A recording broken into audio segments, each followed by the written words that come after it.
Efésios, capítulo 4, versículos 26 e 27. 3 ordens nós temos como tema desse acampamento para resumir a cura do ressentimento. Primeira, mesmo em cólera, não. Segundo, não se põe o sol sobre o vosso ressentimento. Terceiro, não deis lugar ao demônio. Vamos repetir? Primeira, mesmo em cólera, não pequeis. Segundo, sobre o vosso ressentimento. Terceiro, não deis lugar ao demônio. Eu fico impressionado com todos os estudos que a ciência moderna tem hoje, com a densidade, a profundidade, a sabedoria contida nesses 2 versículos, que na verdade podiam ser 3, nessas 3 frases espetaculares de São Paulo.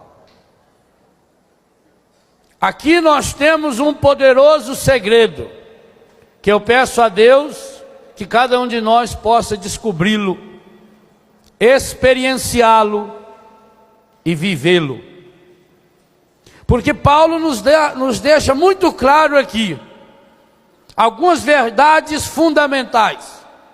Primeira delas, não existe nenhuma pessoa nesse mundo que não passe pela experiência da mágoa, da raiva, da cólera. Ele constata, mesmo em cólera.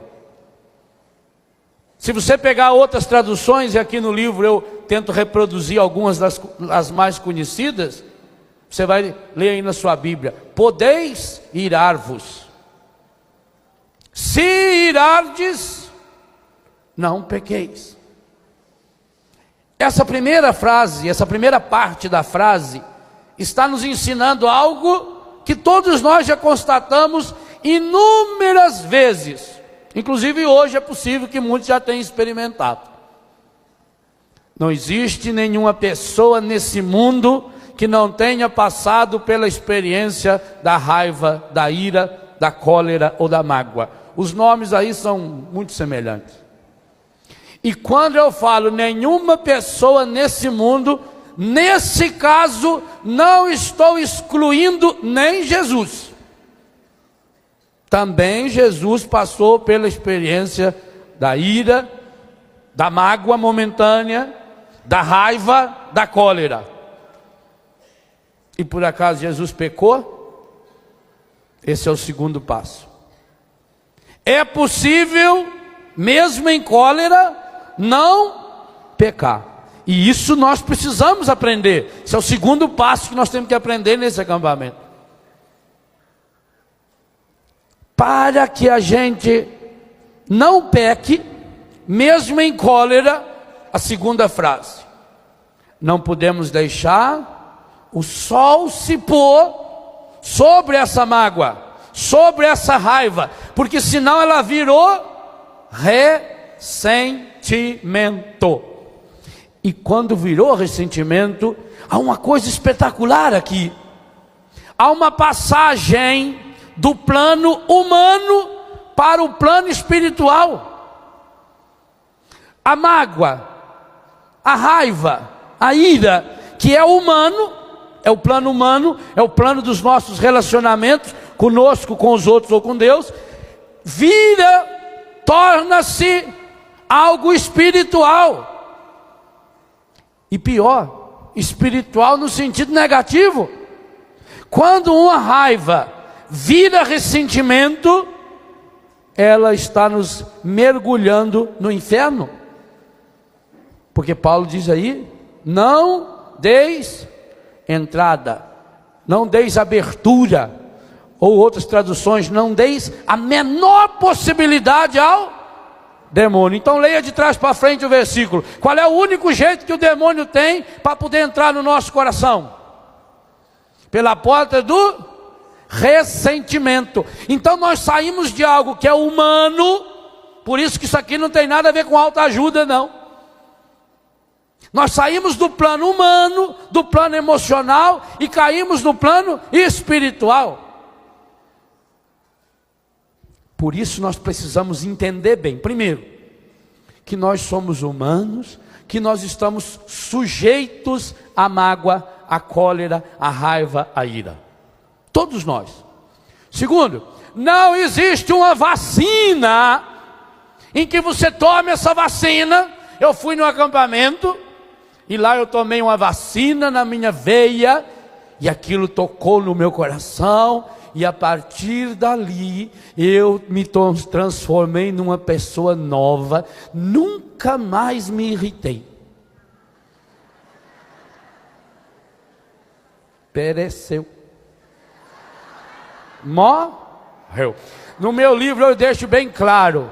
Só existe um lugar no mundo em que você poderá conviver muito tempo com a mesma pessoa sem que ela ofenda você.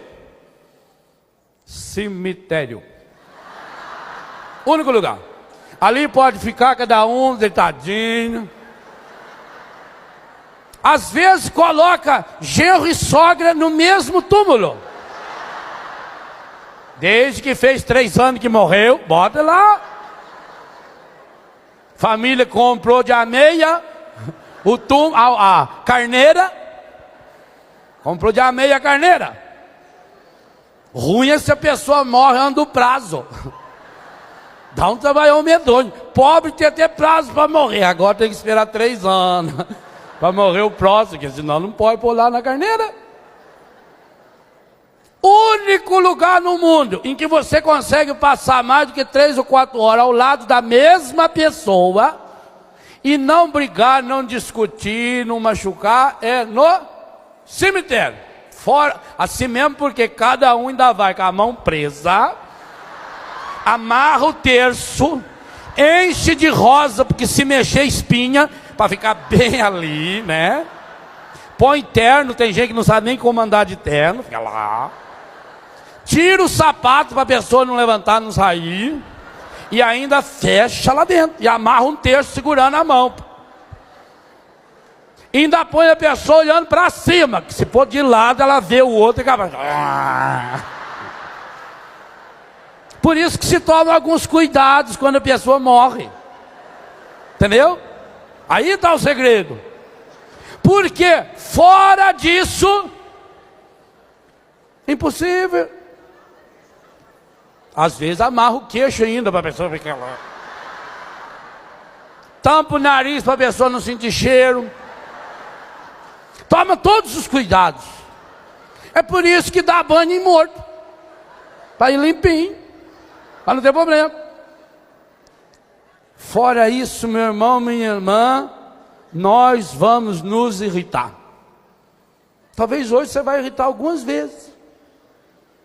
O grande problema, e aqui está uma coisa que eu estou aprendendo cada dia, é que uma pequena irritação, ela pode vir a tornar-se uma semente permanente de inferno dentro de nós.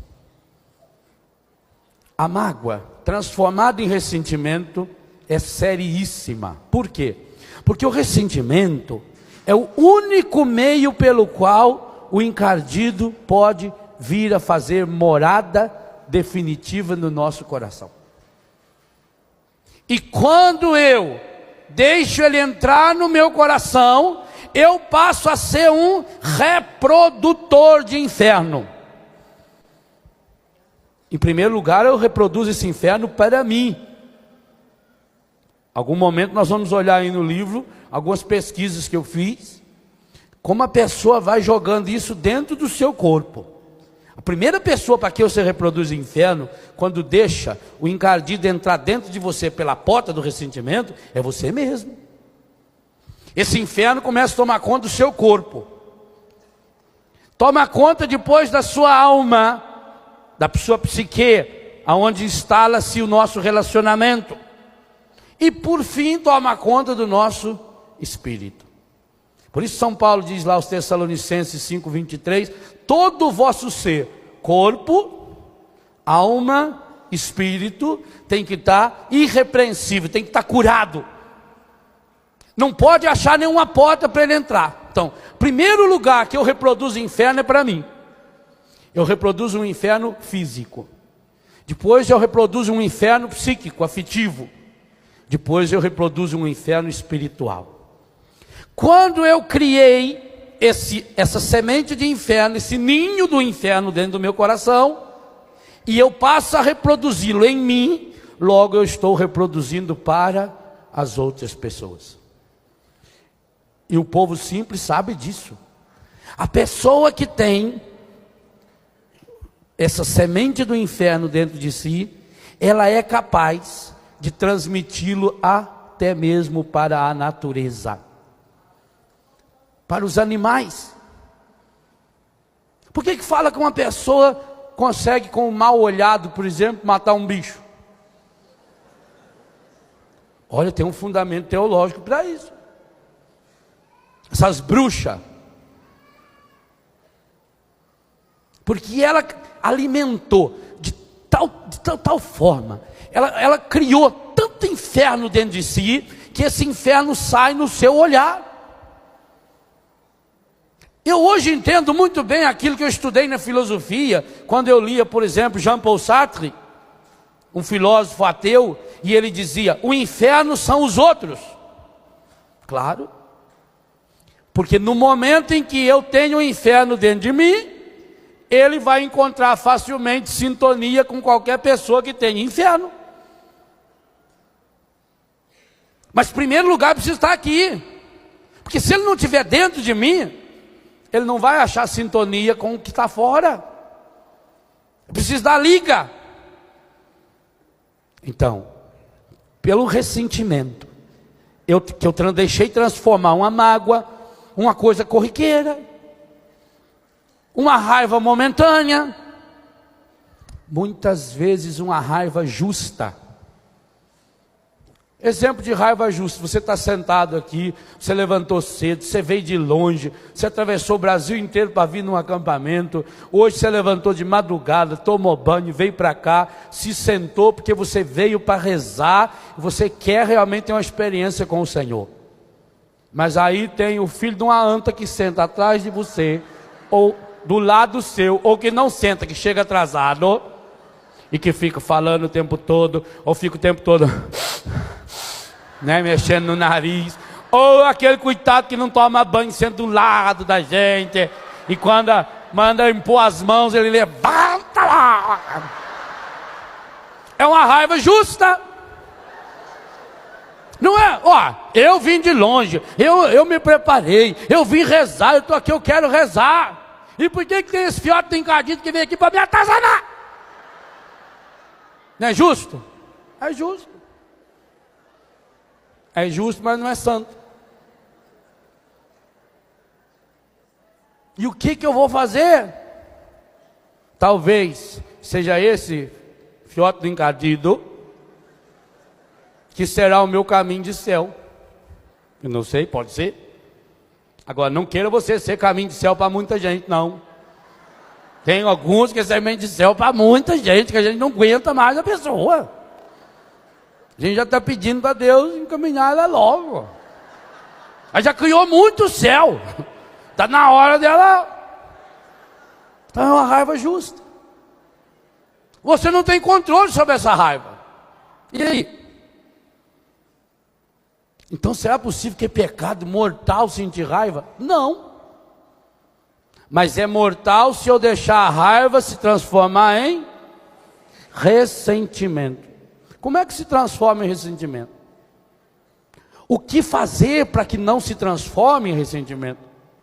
E quando se transformar em ressentimento, o que eu posso fazer? Sem Jesus como Senhor, como Mestre, como caminho, nós não temos saída. A cura do ressentimento é absolutamente fundamental. E aqui, meus irmãos, é mais uma das contribuições que o cristianismo tem a dar para a história. Fora de Jesus é absolutamente impossível. Sem Jesus é absolutamente impossível. Por isso eu penso, essa é uma das grandes contribuições que nós precisamos e podemos dar para a história moderna. Ensinar as pessoas a viverem, a experimentarem o amor. Por isso essa é a marca registrada do cristão. Então a primeira coisa a constatar na sua vida, mesmo em cólera: podeis irar-vos, se irardes, eu sou uma pessoa normal. Eu não estou vacinado. Não, porque é um perigo eu pensar que eu estou vacinado. Sabe, é um grande perigo você achar que você agora está imunizado quanto à raiva. Porque aí, quando ela vier, você pôs uma ideia na cabeça que você está imunizado contra ela, logo você não vai detectá-la. E isso também o Cadido quer. Ele quer achar um jeito de entrar dentro da gente, nem que seja você ignorando ele. Então essa ideia de que eu não, esse não é mais problema meu, que vem de baixo não me atinge mais, desde que não seja um formigueiro sentado em cima dele. Eu não posso pensar isso, porque senão essa também é uma porta de entrada para o inimigo invadir nosso coração. Gente, o ressentimento é a qualidade negativa pela qual você pega o inferno que está fora e o coloca dentro de você. O ressentimento é a capacidade encardida de você pegar um fato do passado e reavivá-lo, reinflamá-lo, ressuscitá-lo hoje. O ressentimento é a capacidade de pegar coisas exteriores, concentrá-las. Quantos tomates cabem dentro de um potinho de massa de tomate? Quantos? Não sei quanto, dentro de uma latinha daquela, deve ter uns 30, 40, 50 tomates. Porque ele é concentrado. Aliás, o pessoal que vende tomate hoje, a não ser para a festa de São Firmino lá na Espanha, que eles usam 150 toneladas de tomate para jogar na cara do outro. Aqui no Brasil, não sendo época de eleição, então o tomate já não tem uma saída tão grande. Os tomateiros hoje aprendem a fazer o tomate concentrado. É gostoso, né? Ver aquilo lá, eles apertam aquilo, põem num forno, tem que esquentar um monte, não sei quanto, tem que desidratar o tomate, tirar toda a água de dentro dele, aí aperta, um tomate desse tamanho, aquele tomate morango assim, fica pequenininho. E por isso que engorda, feita coisa medonha. Então você pega um punhado daquele, você come 18, 25 tomates numa mãozada. Ainda põe um molhozinho, aquilo ali é bom, né? Padre, mas spa não emagrece? Depende. Se for, por exemplo, espaguete, engorda. Então não acredito nesse negócio que spa emagrece. Depende. Se for espaguete, dependendo do molho que tiver, engorda. Então, cabe uma porção de tomate dentro de um potinho. Quando nós vamos fazendo isso, nós vamos pegando o mal e nós vamos concentrando o bichinho. Você vai secando ele. Você vai tirando a água, tirando a casquinha. Concentra e depois entope o seu coração. O seu coração é um vidro de massa de tomate. Só que em vez de ter tomate, tem o que não presta. Tem raiva, ódio, mágoa, ressentimento. Aí você vai misturando tudo isso e vai dando corda. Você carrega o inferno concentrado dentro de você. Carrega o inferno em pílulas dentro de você. Então não vamos pensar, eu já estou imunizado, glória a Deus, aleluia, o Senhor restaurou meu coração, agora eu sou uma pessoa completamente nova, eu agora não tenho mais mágoa, não tenho mais ressentimento, glória a Deus, aleluia. Cuidado, enquanto eu não ver o atestado de óbito, não acreditarei. Se você é vivo, e por isso que não se sabe se o ressentimento morre 4 horas e 15 ou 4 horas e 20 depois da morte. Diz que ele fica ali rondando a pessoa para ver. Se houver a possibilidade, fizeram uma pesquisa, qual é a frase que você gostaria de ouvir no dia da sua morte? Um falou, eu gostaria de ouvir, esse foi um pai de família honrado. Outro falou, eu gostaria de ouvir, esse foi o maior de todos os cantores. Outro dizia, eu gostaria de ouvir, esse homem deixou rastros de céu por onde passou. O outro falou, eu gostaria de ouvir, olha, está mexendo, está mexendo. O encardido fica ali assim, esperando ele. Está mexendo, então, volta. Volta na pessoa. Então eu não posso pensar, eu estou imunizado. Não estou, não. Eu preciso descobrir quais são as situações que mais facilmente me irritam. Eu, por exemplo, estou fazendo um dossiê completo disso aí para mim, tá? Já está uns 700 páginas mais ou menos. Mas eu tenho que descobrir onde está a minha fraqueza. Gente, conhecer a sua fraqueza é ser forte. Se uma pessoa chegar para mim e falar assim, Padre Léo, vão nadar no mar, vão atravessar a Baía de Guanabara a nado, ó que eu vou. Eu não aguento, nem numa banheira eu não consigo atravessar ela a nado. Nem lá no Japão, naquele furozinho, eu não atravessava nada aquilo. Agora eu vou ser besta? Só porque um amigo meu convidou eu para nadar no mar, eu vou. Eu não, sou besta. Eu tenho que saber minha fraqueza, eu não consigo nadar esse tanto. Não aprendi a nadar, não sou submarino. Vou de barco. Então, descobrir a minha fraqueza é um sinal de inteligência. Inteligente não é quem acha que pode tudo, é quem sabe aonde não pode. Quem sabe onde está a sua fraqueza. Então, eu preciso perceber que situações da minha vida são situações que me deixam mais irritado. Reconhecê-las humildemente, em primeiro lugar, diante de mim mesmo, que é o mais difícil. Depois, achar pessoas diante das quais eu posso abrir meu coração. Descobrir um mecanismo. Repito o que eu já falei, e eu vou repetir isso muitas vezes. E dentro desse mecanismo não há nenhuma possibilidade de você curar um ressentimento, a não ser pela experiência pessoal de Jesus. Por quê? Se o ressentimento tem uma íntima relação com o demônio, São João já deixou bem claro, que só Jesus é aquele que veio ao mundo para aniquilar as obras do demônio.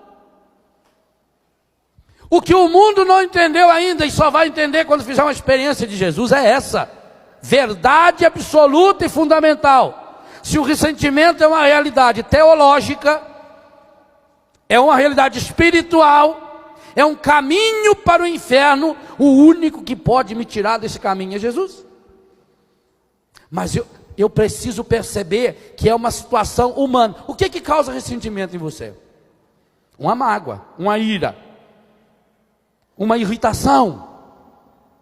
E o que causa essa irritação? Qualquer coisa. Como é que a gente fica com raiva de uma coisa? Como é que de repente você fica magoado? Quando quebra as nossas expectativas. Eu estou esperando que me aconteça algo maravilhoso e não acontece. Ou eu peço a Deus que não me aconteça determinadas coisas negativas e acontece. A quebra da expectativa. Toda vez que você esperar algo bom, que não acontecer, e toda vez que acontecer algo ruim, que você não deseja que aconteça, instala-se a possibilidade do ressentimento. Mas nenhuma situação chega a ressentimento, se primeiro ela não for uma mágoa. O que é mágoa? É aquela coisa que me aperta. Você vai no supermercado, no mercado, comprar fruta, uma pessoa que conheça bem fruta diz, não leva essa maçã, não, ela está ressentida. O que é uma fruta ressentida? Todo ano em Santa Catarina, tem a época da colheita da maçã. Santa Catarina produz muita maçã, e muito boa maçã. Quando chega a época da colheita, os jornais, as rádios, começam então a... Como é que chama isso? Chamar, arrecadar, não. Convocar gente. Não, alguém falou a palavra certa aí. Não é divulgar, não. Chamar gente para trabalhar. Fazer igual o dono da vinha fez? Recrutamento, muito bem, a palavra correta.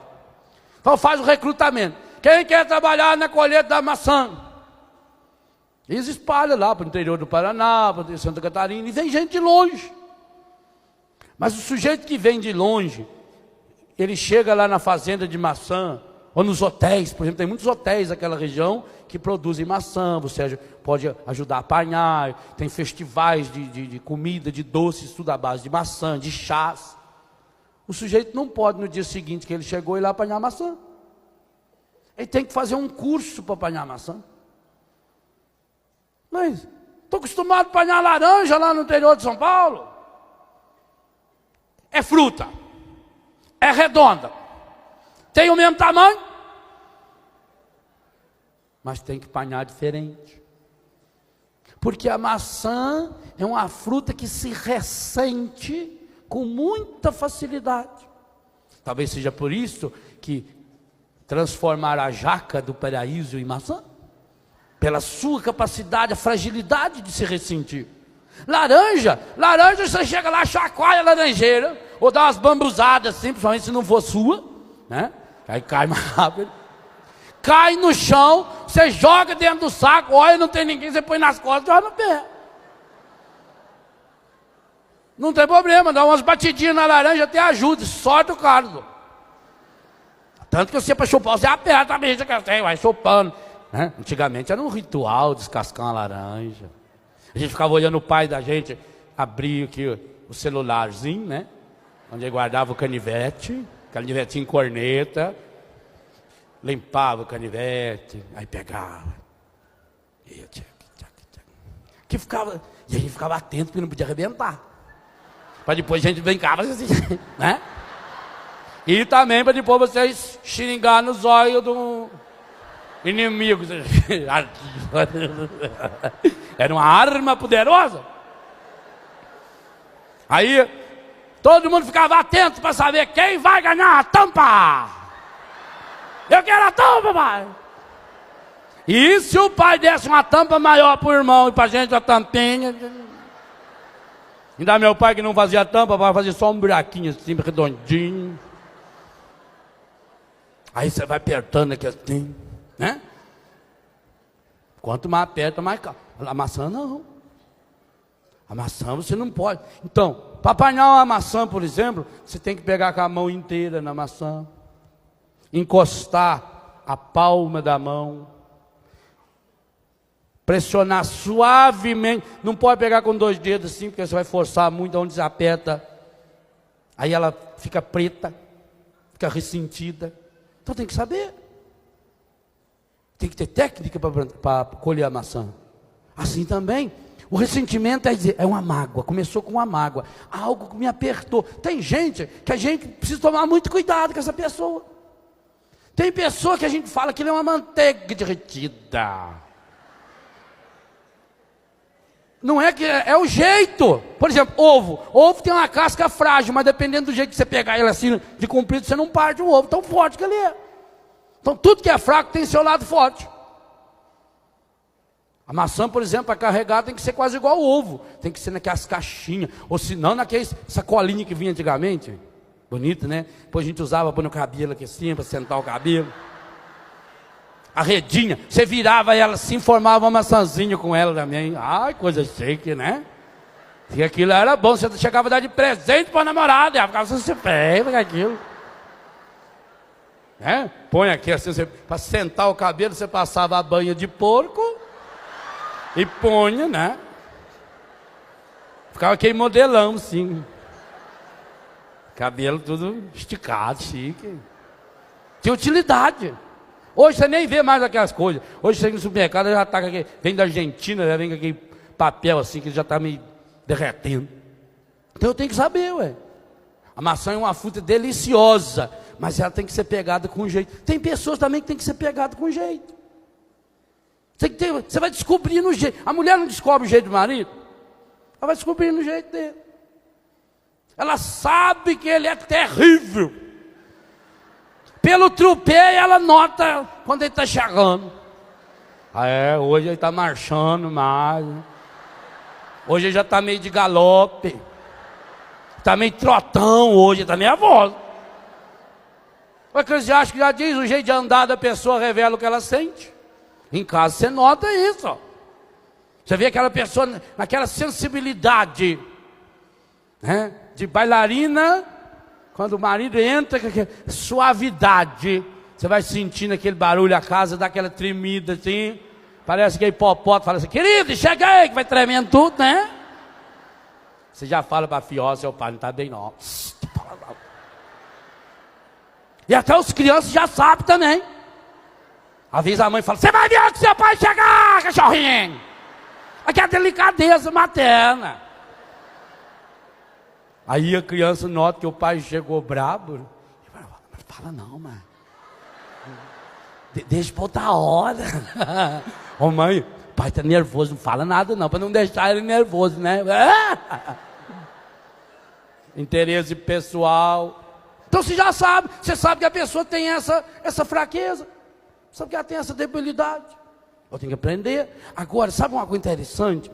Você já notou que é muito mais fácil a gente descobrir todos os defeitos de todas as pessoas que estão ao nosso redor? E dificilmente a gente vê o da gente? Mas Jesus falou isso. Jesus disse que as antas do tempo dele, e nisso são muito semelhantes às de hoje, que elas são capazes de enxergar o cisco dos olhos do outro e não ver a trave que está no seu. Jesus já ensinou isso. Como é difícil. Enquanto eu não perceber quais as situações que me encolerizam. E quando for aquela cólera justa, que parece à primeira vista, que eu sou obrigado a tomar uma providência, até para educar a pessoa.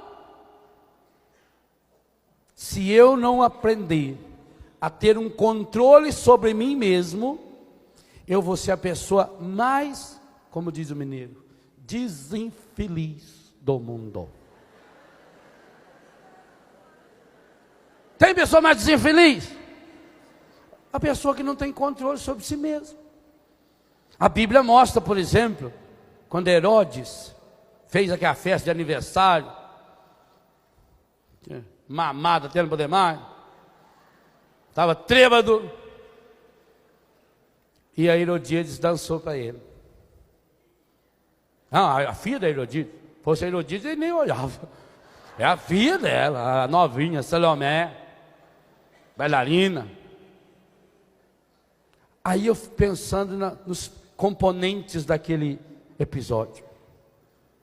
Herodes, o homem mais poderoso daquele mundo, mas não tinha domínio sobre si mesmo. Já pensou?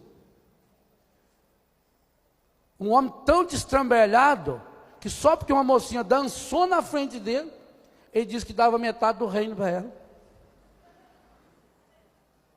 E a mulher do Herodes, a Herodíades, a primeira dama, uma mulher lindíssima, que já estava, segunda época, já tinha casado com o irmão dele. E outra, uma mulher que tinha uma cabeça para o seu tempo muito evoluída. Porque numa sociedade machista, onde o normal era o homem trocar de mulher quantas vezes quiser, mas uma mulher trocar de homem, isso era raro. E pega a Herodíades que ainda trocou pelo rei. Você vê o tanto que ela subiu. Era uma mulher, ela devia de ter qualidades espetaculares, devia de ser muito bonita, muito jeitada, de ser uma cavalona mesmo, daquela pessoal. Ou não? Devia de ter uma cabeça para superar, para largar o irmão, porque até para você ser ruim, você tem que ser bom. Tem que ter qualidade. O bandido, por exemplo, o bom bandido é um especialista, ele estuda um monte. Herodíades era uma mulher espetacular, uma mulher que seduziu o rei. Que capacidade ela tinha de conseguir as coisas, hein? Mas o que foi a desgraça dela? A mágoa que ela tinha no coração contra João. E por que ela tinha mágoa dele? Mas porque ele foi o único que teve coragem de falar na lata dela, o que todo mundo falava. Ou não? E depois, ele falou alguma mentira? Não falou mentira. Agora, gente, olha o que o ressentimento faz com uma pessoa. Herodíades estava na festa, aquele tanto de gente, aquela música maravilhosa. Pergunto, ela viu quem estava na festa? Ela ouviu a música? Porque mesmo estando lá na festa, aonde estava o coração dela? Lá na cadeia. Ela não ouviu música. A música estava tocando, mas ela estava ouvindo o João Batista acusando na cabeça dela. Ela não viu os convidados, ela riu para todo mundo. Que bom que você veio aqui, vida, estava esperando você. Ela não vê a pessoa, ela olha para as pessoas, mas ela vê João. Cada pessoa que chegava era João. Perde o controle. E a menina? Gente, uma menina para dançar para o rei tem que ser espetacular. Ela tem que ser muito boa de dança. Ainda mais a dança oriental, é uma dança que exige, é um verdadeiro malabarismo. As dançarinas orientais, por que fala a dança do ventre? Não é essa porcaria que aparece hoje, não. É o autocontrole que a pessoa tem, o domínio. Ela é capaz de movimentar a barriga, sem enfiar a mão, tudo pelo treinamento. Uma moça para ser dançarina, ela tem que fazer um monte de renúncia. Ela não pode comer um monte de doce, por exemplo. Ela tem que passar fome. Ou não é verdade, não? Não é verdade? Ela tem que treinar 5, 6, 7, 8 horas por dia. Então você veja que moça espetacular. Primeiro devia ser muito linda, porque se fosse um canhão eles iam pôr ela para dançar lá. Nunca! O rei ia esconder ela, falando assim: ó, Herodíades, vai ter uma festa aí com os colegas meus. Você manda seu Lomé na cara da tia sua lá, né? Dá uns dinheiro para ela aí, para ninguém ver ela, porque coitada, está acabada. Ela era linda, uma mulher que tinha um alto domínio, dançava, aquela coisa espetacular. Ela tinha controle sobre todo o seu corpo, mas não tinha controle sobre o seu desejo, gente. Outra coisa, eu fico impressionado porque a Salomé era uma menina espetacular de generosidade. Ela foi dançar, por amor à dança e por amor ao rei. Ela não foi dançar para ganhar alguma coisa. Ela não foi dançar para ganhar um prêmio. Tanto que na hora que o rei chegou para ela e falou: pode pedir o que você quiser. Se ela tivesse ido dançar para ganhar alguma coisa, planejou: eu vou dançar, porque aí ele vai querer me oferecer um presente, e eu peço aquele colar de pérola que ele tem lá. Ou eu peço um carro conversível, eu peço um celular daquele que vem com máquina de retrato. Quer dizer, ela não pensou em nada. Ela treinou para dançar, a gratuidade, que coisa linda. Ela tinha um domínio maravilhoso sobre o seu corpo. Ela tinha um domínio sobre sua vontade. Mas, por influência da mãe, a gente vai ficando parecido com quem a gente convive. Na hora de tomar a decisão, ela que era capaz de ficar 7 ou 8 horas treinando por dia, ela que era capaz de fazer grandes renúncias, foi perguntar: mãe, o que eu peço? E a anta da mãe manda ela pedir a cabeça do João Batista numa bandeja, ela pede. Para quê? Olha a imbecilidade. 3 pessoas, as 3 vítimas de uma mágoa, de uma raiva, que se transformam em ressentimento. Ressentimento gera morte. Percebe? Gente, Herodíades podia resolver a vida dela. Nem se o Herodes morresse, ela ganharia tanto dinheiro. Se o Herodes morresse e ela tivesse casado com comunhão de bens, pelo direito romano, porque o nosso veio de lá também, ela teria direito a 25% de tudo que ele tivesse. O Herodes estava dando a ela a chance de resolver todos os problemas da sua vida, de ganhar 50%, de se tornar a mulher mais poderosa. Por quê? A filha ganharia metade do reino, ela ganharia 25%, seria a mulher mais poderosa do mundo. Mas ela trocou 75% da riqueza de Herodes por uma cabeça numa bandeja. E o que ela vai fazer com essa cabeça? Nada, só para prejudicar o outro. Eu conto uma história muito legal que ilumina o livro. Eu vou ler essa história para você. Aliás, esse livro, ninguém mais vai ficar com raiva de mim. Como eu escrevi sobre a cura do ressentimento, uma vez a Eliana Sá me disse que tinha muita gente ressentida comigo por causa de eu não dar autógrafo. Para evitar isso, então, esse livro já vem autografado. Tá aqui. Você compra ele já. Aí você pega e põe seu nome aqui. Impossível você não saber seu nome. Se não saber, também não compra o livro, você não vai entender nada. Então já está aqui, é meu mesmo, já autografou, já autografei lá na editora. E eles só tiraram xerox do meu autógrafo. Pronto. Agora você já tem autografado. Pode comprar. Essa história, ela dá o enredo desse livro. É a história do Juvenal. Juvenal era um homem honesto e muito trabalhador. Tinha uma vida simples e boa. Todos gostavam muito do seu jeito simples de viver. Casado com uma mulher que amou desde menino, tinha uma casa ajeitada. Seus problemas eram corriqueiros. Aqueles que todo mundo tem. Algumas dívidas, alguns dissabores, pequenos consertos que a casa exigia, algumas briguinhas com a esposa. No mais, tudo bem.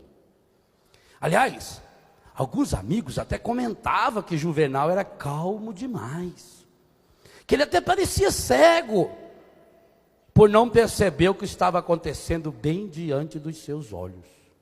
Alguns até tentavam dar uns indiretas, mas ninguém tinha coragem de falar abertamente sobre aquele problema terrível que o coitado do Juvenal estava vivendo sem saber. Quando o Juvenal chegava no barzinho perto da empresa, uma ou outra vez até percebeu uns risinhos estranhos de alguns companheiros. Mas, como quem não deve, não teme. Já que não devia a eles, Juvenal não temia e nem desconfiava de nada. Até o dia em que a bomba veio à tona. Ele estava sendo traído. E o pior é que o caso da esposa era com o patrão do Juvenal. Juvenal era bom, mas não era bobo. Por pior que seja, não. Foi pedir satisfação ao patrão. Queria tirar aquela história a limpo. Por pior que seja, a verdade é sempre o melhor remédio. E o patrão confirmou tudo. Era tudo verdade verdadeira. E, como agora o Juvenal estava sabendo de tudo, era bom que soubesse também que esse era o único motivo pelo qual ele continuava empregado naquela empresa. Já que a coisa foi descoberta, não existia mais nenhuma razão para mantê-lo no quadro de funcionários. Juvenal foi despedido e humilhado. Seu patrão não fez nenhuma questão de deixar a coisa escondida. O homem estava apaixonado pela mulher do Juvenal. Queria vê-lo longe para tê-la perto. Despudoradamente assumiu tudo. Demitiu o Juvenal e ainda fez questão de deixar que a notícia se espalhasse. O demitido e sofrido Juvenal foi pedir explicações à esposa. Piorou tudo. Ela também admitiu que estava apaixonada pelo outro. E que agora, já que ele tinha descoberto, também não tinha motivo nenhum para ficar aguentando ele o resto da vida. No mesmo dia, Juvenal perdeu o emprego, a esposa, um monte de amigos, a honra, a dignidade, o bom nome e a coragem de viver. Saiu de casa, passou a perambular pelas ruas. Sua vida estava destruída. Cada dia que passava, a dor em seu coração era maior.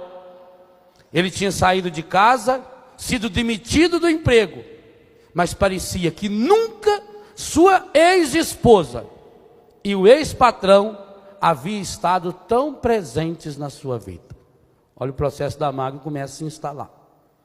Ele saiu de casa, ele perdeu o emprego, ele não estava mais vivendo fisicamente com a esposa, não estava mais trabalhando fisicamente com o patrão. Agora, a ex-esposa e o ex-patrão estavam morando dentro do coração do Juvenal.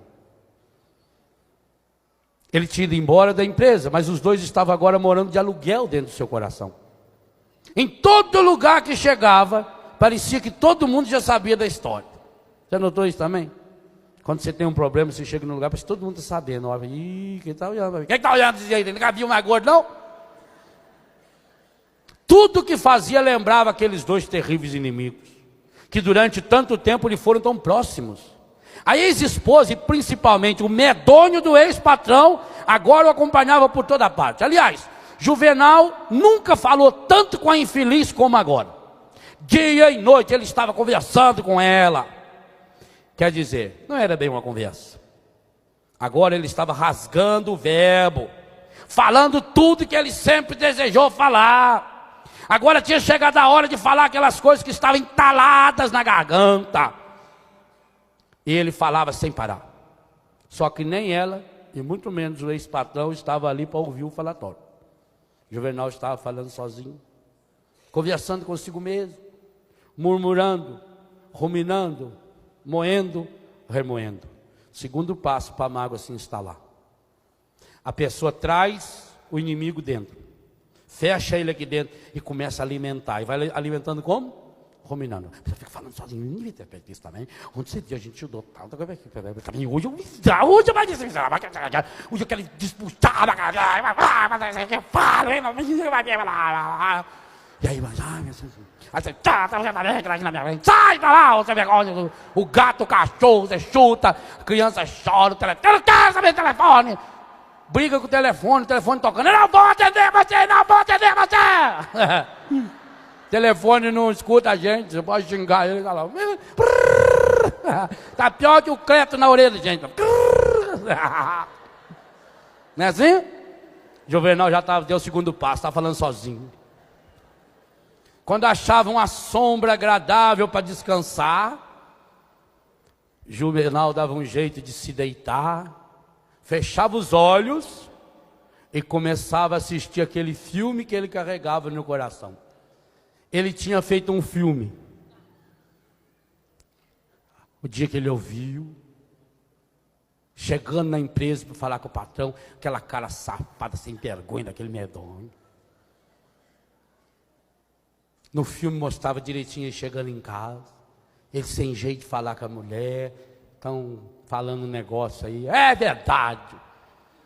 Ele voltava, e tinha um preinho assim, que ele voltava a fita, é verdade. É verdade, é verdade, é verdade, é verdade, é verdade.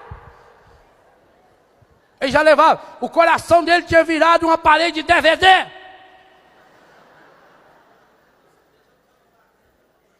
O coração dele apanhava, em vez de bater. Era o DVD que estava aqui dentro. Dúvida, DVD. Juvenal dava um jeito de deitar, fechava os olhos e começava a assistir o filme. Cada momento de descanso era a hora de assistir o mesmo filme. Ele mesmo tinha dirigido, produzido, estava divulgando aquele longa-metragem sobre sua história de sofrimento, adultério, infidelidade, traição e revolta. Algumas cenas ganhavam destaque especial. No aparelhinho de vídeo de sua memória, na lembrança ele via e revia a cena mais dolorosa. Parava em determinadas cenas e ficava contemplando longamente cada gesto, cada olhar da ex-esposa e do ex-patrão. No filme ele refez toda a sua história, desde o dia em que conheceu aquela menina linda, o primeiro olhar, o primeiro beijo, o dia do casamento. Como ele foi feliz, ao menos da parte dele. O menino perguntou: pai, você que a mamãe nunca foram felizes, não? Ô filho, nós fomos felizes durante 26 anos. E o que aconteceu depois, pai? A gente se conheceu, casou. Ao menos da parte dele, ele nunca teve do que reclamar. Ela nunca teve do que reclamar. Sempre foi um marido honesto, correto, nunca traiu. Ela é que não soube se comportar. Mas por quê? Por que ela fez aquilo com ele? Por que pagar com ódio tanto amor que ele deu a ela? E o ex-patrão? Juvenal tinha certeza, e o filme mostrava isso com precisão de detalhes, que ele tinha ajudado o ex-patrão a ficar rico. Quantas vezes trabalhou até tarde da noite? Quem garante que não for nessas vezes que o medonho do ex-patrão aproveitou para ir seduzir a sua ex-esposa inocente e honesta? Como é que aquele homem, que lhe devia tanta obrigação, fora capaz de roubar-lhe a esposa, e com isso roubar-lhe a alegria de viver, a dignidade, a honra, o bom nome. Não era possível que aquele homem tivesse vivido tanto tempo só com o objetivo de prejudicar o coitado do Juvenal. O filme com sua história já estava gasto, mas ele não se cansava de assisti-lo. Mesmo perambulando pelas estradas empoeiradas da região em que vivia, continuava mentalmente a assistir o filme, fazendo pequenos reparos, acrescentando detalhes importantes que com o tempo você lembra. A mágoa ajuda-se a lembrar os detalhes. Era preciso que o filme retratasse da maneira mais fiel possível aquela história de infidelidade. O júri também estava montado dentro do coração do Juvenal, e aquele longa-metragem, possivelmente com várias continuações, os retornos, parte 1, 2, 3, 18, 25, precisava retratar a história nos seus mínimos detalhes. Do contrário, haveria o risco de os jurados não julgarem a obra com a devida atenção. Embora estivesse trabalhando com tanto esmero em sua obra-prima, Juvenal não tinha muitos critérios para escolher os jurados. Qualquer um que encontrasse pelo caminho era maduro bastante para avaliar o filme. Até mesmo um cachorrinho que passou a acompanhar Juvenal foi designado ao posto de assistente de direção. Com ele, Juvenal partilhava tudo. Você viu o que fez comigo? Feliz é você, chuvisco. Feliz é você. Chorava, tomava umas cachaças, reclamava da ex-mulher, do ex-patrão. Assistiam juntos o filme. O cachorrinho já estava treinadinho também. Quando não estava assistindo o filme, Juvenal falava sobre o episódio. Quando não tinha com quem falar, pensava e falava sozinho. Dormia, acordava e sonhava com o filme na cabeça e no coração. E cada dia mais ficava impressionado e irritado com a crueldade do ex-patrão que lhe roubou a ex-esposa. Numa dessas andanças pelos bosques da vida, Juvenal encontrou um objeto estranho, brilhante, bonito, parecido uma chaleira nobre. Como tinha o costume de juntar tudo o que achava pelo caminho, acabou por pegar também aquele estranho objeto. Antes de iniciar a tão esperada sessão noturna de exibição do filme, Juvenal foi tirar da mochila os objetos que juntou naquele dia. Foi aí que percebeu que aquela chaleira parecia uma lâmpada, era uma lâmpada, dessas que esconde gênios durante milhares de anos. Juvenal estava tão entretido com os pensamentos de sempre, que nem percebeu que inconscientemente estava esfregando a lâmpada. E não é que o gênio estava ali dentro? O gênio saiu feliz da vida, por ter sido liberto. E como é de costume nas histórias de gênio e de lâmpada, disse ao Juvenal que ele seria seu mestre, e por isso tinha direito a um pedido. Um pedido? Exclamou Juvenal. Sempre ouvi falar que era 3. Por que agora essa redução drástica no número de pedidos? Isso eu não sei, respondeu o gênio com má vontade. Afinal, passara tanto tempo esconhidinho dentro daquela lâmpada? É pegar ou largar? Bem, posso pedir qualquer coisa, disse o Juvenal, qualquer um. É somente um pedido, mas ele pode ser complexo, grande, exagerado. Você pode me pedir o que quiser, saúde, paz, dinheiro, alegria, fortuna, tudo o que você quiser ou precisar, é só pedir.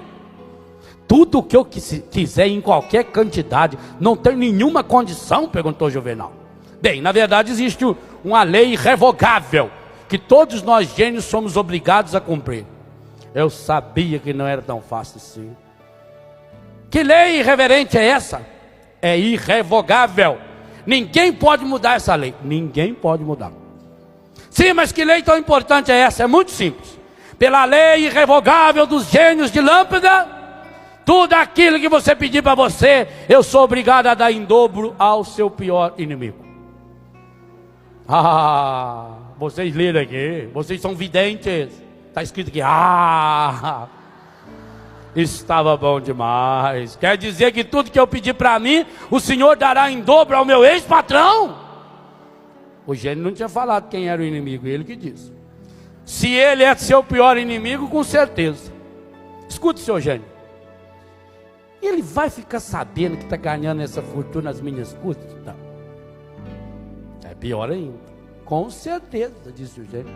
Nós não podemos fazer nada escondido, a não ser ficar morando na lâmpada até que alguém nos liberte. Assim, tudo que o senhor pedir, seria obrigado a dar em dobro ao seu ex-patrão, com as saudações no seu nome. Minha nossa, que lei mais absurda! Ele me prejudicou tanto, me humilhou, roubou a minha ex-esposa, me jogou no olho da rua, e agora ainda vai se beneficiar as minhas custas. Isso não é justo! Se é justo ou injusto, eu não sei. Não fui eu quem inventou a lei. Só sei que tem de obedecer. O que o senhor me pedir, eu darei em dobro ao seu ex-patrão. Juvenal ficou pensativo. Aquilo tudo era tão novo, tão difícil. Ele tinha a possibilidade de ajeitar sua vida. Poderia pedir uma fortuna bem grande ao gênio e começar uma vida nova em outro lugar, em outro país, onde ninguém o conhecesse. Talvez até em outro país mesmo do mundo. Mas o fato de saber que o ex-patrão acabaria lucrando com isso, não lhe dava paz. Aquele homem ainda iria rir da sua cara. Ele o prejudicara tanto, agora seria beneficiado. O que pedia ao gênio?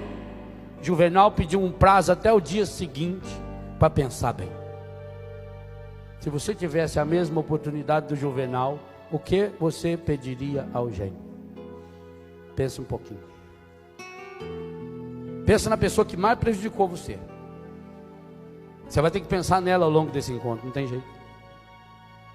O que você pediria ao gênio? Na manhã seguinte, quando o gênio lhe apareceu para realizar seu pedido, Juvenal já tinha tomado a decisão mais importante de sua vida. Não teve nenhuma dúvida em olhar bem nos olhos do gênio e pedir: quero que o senhor me arranque um olho.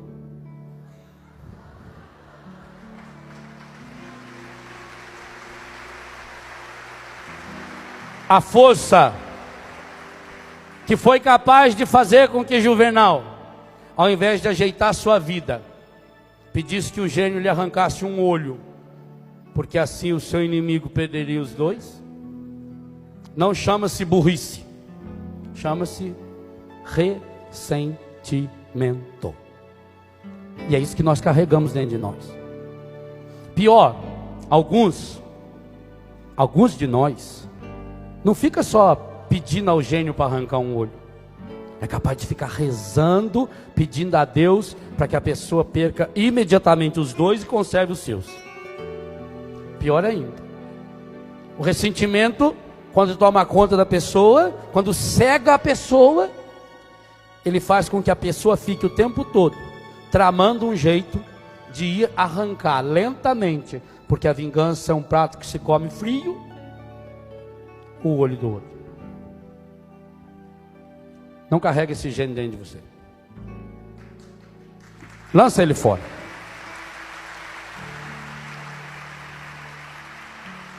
O verdadeiro gênio não está na lâmpada, está no seu coração, no meu também. É muito mais do que um gênio. Tem nome. E ele pode mudar tudo na sua vida, inclusive o jeito de se enxergar e enxergar os outros.